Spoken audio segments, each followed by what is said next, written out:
में पेश किया गया था। राज्यसभा में जो है वो 3 अप्रैल 2025 को पेश किया गया था। लोकसभा में पारित जो है हुआ था वो 3 अप्रैल 2025 को 288 मत जो है वो पक्ष में पड़े थे और 232 मत जो है वो विपक्ष में पड़े थे। अब चलते हैं क्वेश्चन नंबर सेकंड। ब्रिक्स के न्यू डेवलपमेंट बैंक का 9वां सदस्य जो है वो कौन बना है? 9वां सदस्य जो है वो कौन बना है? मलेशिया, सिंगापुर, अल्जीरिया या इजराइल? तो ऑप्शन नंबर सी जो है वो अल्जीरिया जो है वो ब्रिक्स के न्यू डेवलपमेंट बैंक का 9वां सदस्य जो है वो बना है। उसके और 8 जो सदस्य हैं वो ब्राजील है, रूस है, भारत है, चीन है और दक्षिण अफ्रीका है। और नए सदस्य जो है वो बांग्लादेश, यूएई, मिस्र और अल्जीरिया है। न्यू डेवलपमेंट बैंक की स्थापना का विचार पहली बार 2012 में नई दिल्ली, भारत में ब्रिक्स शिखर सम्मेलन के दौरान हुआ था। न्यू डेवलपमेंट बैंक की स्थापना के लिए समझौते पर 15 जुलाई 2014 को पोर्टालेजा में आयोजित ब्रिक्स शिखर सम्मेलन के दौरान हस्ताक्षर किए गए थे। अब बैंक ने 21 जुलाई 2015 को परिचालन शुरू किया था। अब चलते हैं क्वेश्चन नंबर थर्ड। हाल ही में चर्चा में रहा भागवास्त्र का संबंध किससे है? तो इसका राइट आंसर है ऑप्शन नंबर सी जो है वो स्वर्ण ड्रोन विरोधी सिस्टम से है। अब चलते हैं क्वेश्चन नंबर फोर्थ।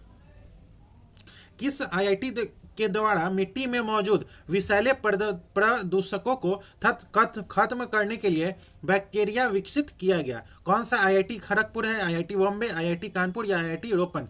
तो इसका राइट आंसर है ऑप्शन नंबर सी जो है वो आईआईटी बॉम्बे। अब चलते हैं क्वेश्चन नंबर फिफ्थ। वर्ष 2024 के लिए कितने एथलीटों को अर्जुन पुरस्कार से सम्मानित किया गया था? 32, 34, 40 या 48? तो ऑप्शन नंबर ए जो है वो 32 एथलीटों को 2024 के लिए अर्जुन पुरस्कार से सम्मानित किया गया था।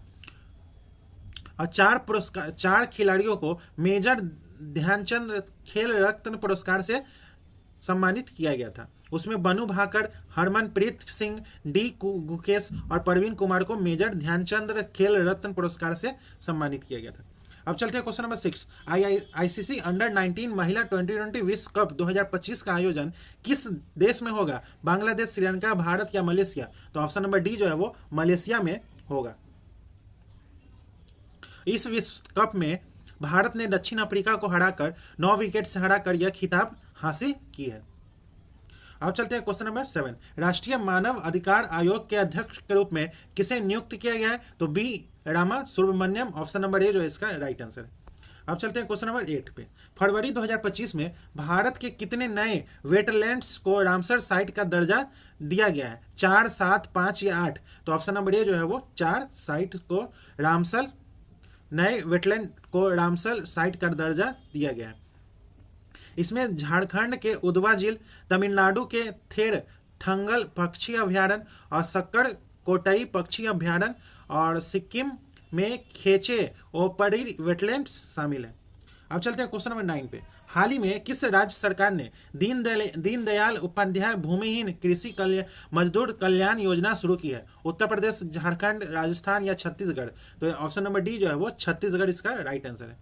अब चलते हैं क्वेश्चन नंबर 10। 2025-26 के लिए बिहार का राजकोषीय घाटा कितना लक्षित है? तो ऑप्शन नंबर सी जो है वो 3% लक्षित है। अब चलते हैं क्वेश्चन नंबर 11।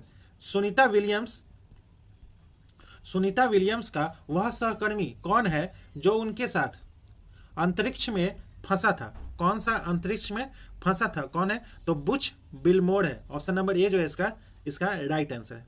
अब चलते हैं क्वेश्चन नंबर 12। किस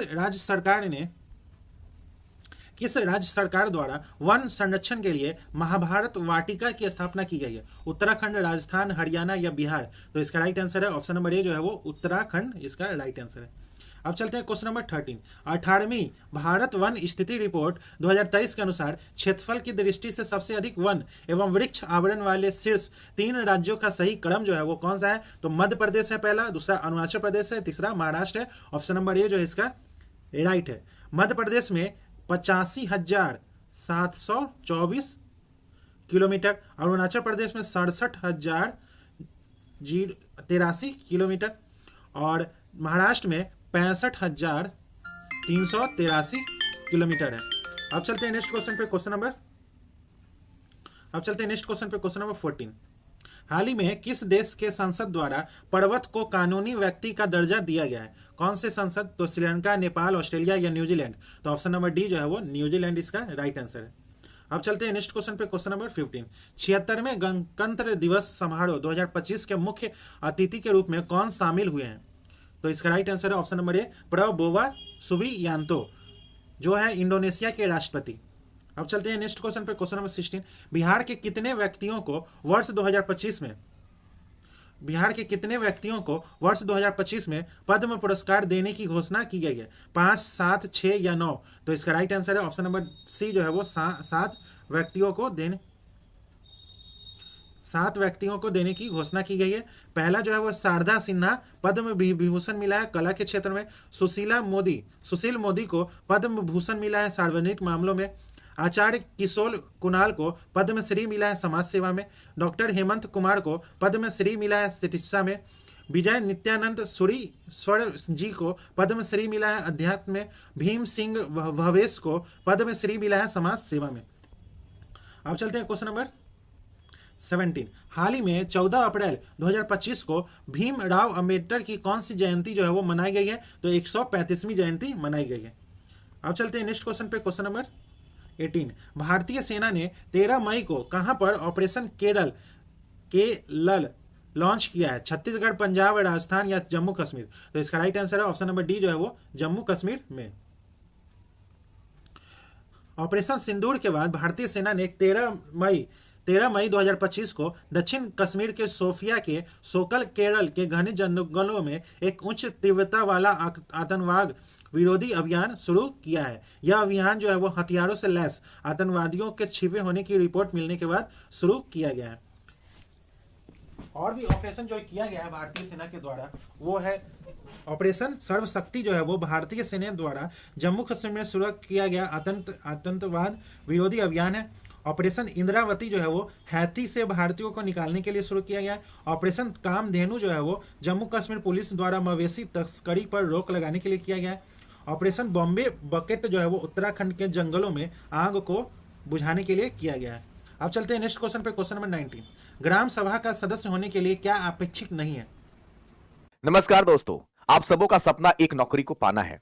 आप सब जानते हैं कि इस वर्ष कई वैकेंसी आपके सामने हैं। आप लोगों ने सबका फॉर्म फिलअप किया होगा, लेकिन सदस्य होने के लिए क्या अपेक्षित नहीं है? पूछ रहा है ग्राम सभा का सदस्य होने के लिए क्या अपेक्षित नहीं है? कौन सा अपेक्षित नहीं है? तो पंजाब पंचायत चुनाव में वह उस ग्राम पंचायत के मुखिया या किसी वार्ड सदस्य के रूप में निर्वाचित हुआ हो। ऑप्शन नंबर सी जो है इसका राइट आंसर है। अब चलते हैं क्वेश्चन नंबर 20। MLA का पूर्ण विस्तार रूप जो है वो क्या है? MLA का पूर्ण विस्तार रूप जो है वो मेंबर ऑफ लेजिस्लेटिव असेंबली है। मेंबर ऑफ लेजिस्लेटिव असेंबली है। तो इसका राइट आंसर है ऑप्शन नंबर डी जो है वो इसका राइट आंसर है। अब चलते हैं क्वेश्चन नंबर 21। भारतीय संविधान के अंतर्गत मौलिक अधिकारों की व्यवस्था का सही क्रम को निर्धारित कीजिए। सही क्रम जो है वो क्या है? तो पहला जो है वो समानता का अधिकार है। दूसरा जो है वो स्वतंत्रता का अधिकार है। तीसरा जो है वो शोषण के विरुद्ध अधिकार है। चौथा जो है वो धार्मिक स्वतंत्रता का अधिकार है। तो इसका राइट आंसर है ऑप्शन नंबर डी जो है इसका राइट आंसर है। अब चलते हैं क्वेश्चन नंबर 22। लोकतंत्र बचाओ का नारा किसके द्वारा दिया गया था? क्वेश्चन नंबर 22 जो है वो लोकतंत्र बचाओ का नारा जो है वो किसके द्वारा दिया गया था? Samata party, Congress party, communist party या जनता पार्टी? तो इसका राइट आंसर है ऑप्शन नंबर डी जो है वो जनता पार्टी के द्वारा 1977 में हुए लोकसभा चुनाव में जयप्रकाश नारायण के नेतृत्व में जनता पार्टी ने नारा दिया लोकतंत्र बचाओ। और 25 जून को संविधान हत्या दिवस मनाने का निर्णय लिया गया। अब चलते हैं क्वेश्चन नंबर 23। निम्नलिखित में से कौन सा देश संघात्मक शासन प्रणाली का उदाहरण नहीं है? भारत, ऑस्ट्रेलिया, श्रीलंका या स्विट्जरलैंड? तो ऑप्शन नंबर बी जो है वो श्रीलंका है। अब चलते हैं क्वेश्चन नंबर 24। सूची 1 का सूची 2 से मिलान करना है। फ्रांस में जो है वो स्वतंत्रता, समानता एवं बंधुत्व का सिद्धांत जो है वो लिया गया है फ्रांस से। ब्रिटेन से जो है वो कानून निर्माण की विधि जो है वो ब्रिटेन से ली गई है। अमेरिका से जो है वो न्यायपालिका की स्वतंत्रता ली गई है। आयरलैंड से राज्य के नीति के निदेशक तत्व जो है वो लिए गए हैं। ऑप्शन तो इसका राइट आंसर है ऑप्शन नंबर बी जो है इसका राइट आंसर है 4, 1, 2, 3। अब चलते हैं क्वेश्चन नंबर 25। मंत्रिपरिषद के आकार की अधिकतम सीमा को निर्धारित करने वाला 51वां संविधान संशोधन अधिनियम कब पारित किया गया था? कब पारित किया गया था? तो इसका राइट आंसर है ऑप्शन नंबर सी जो है वो वर्ष 2003 में पारित किया गया था। अब चलते हैं क्वेश्चन नंबर 26। संसदीय प्रणाली के अंतर्गत विधायिका के द्वारा कार्यपालिका पर नियंत्रण के तरीकों में कौन सा तरीका जो है वो शामिल है? तो वित्तीय नियंत्रण है, अविश्वास प्रस्ताव है, बहस और वाद विवाद है, उपरोक्त सभी। तो इसका राइट आंसर है ऑप्शन नंबर डी जो है वो उपरोक्त सभी। अब चलते हैं क्वेश्चन नंबर 27। निम्नलिखित संवैधानिक व्यवस्था पर विचार करना है। संसद विधि द्वारा किसी राज्य के क्षेत्रफल में अनुच्छेद 3 के तहत वृद्धि कर सकती है।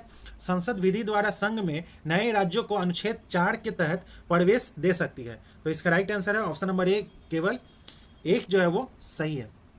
अनुच्छेद 2 में संसद विधि द्वारा संघ में नए राज्यों को प्रवेश दे सकती है। अनुच्छेद 3 में संसद विधि द्वारा किसी राज्य का क्षेत्रफल जो है वो बढ़ा सकती है। अनुच्छेद 4 में प्रथम अनुसूची और चौथी अनुसूची में आवश्यक परिवर्तन के लिए प्रावधान है। अनुच्छेद 4 के तहत किए गए संशोधन को संविधान का संशोधन नहीं माना जाता है। अब चलते हैं क्वेश्चन नंबर 28। सुप्रीम कोर्ट के द्वारा संविधान की मूल या बुनियादी संरचना का सिद्धांत किस वाद में प्रतिपादित किया गया था? कौन से वाद में? तो केशवानंदन भारती बनाम केरल राज, ऑप्शन नंबर सी जो है इसका राइट आंसर है। अब चलते हैं क्वेश्चन नंबर 29। कार्नेलाइट किस धातु का अयस्क है? कार्नेलाइट जो है वो किस धातु का अयस्क है? तो ऑप्शन नंबर ए जो है वो पोटेशियम का अयस्क है। अब चलते हैं क्वेश्चन नंबर 30। निम्नलिखित वैज्ञानिकों में से किसने स्थिर अनुपात के नियम को प्रतिपादित किया था? किसने किया था? तो इसका राइट आंसर है ऑप्शन नंबर ए जो है वो जोसेफ प्राउस्ट ने किया था।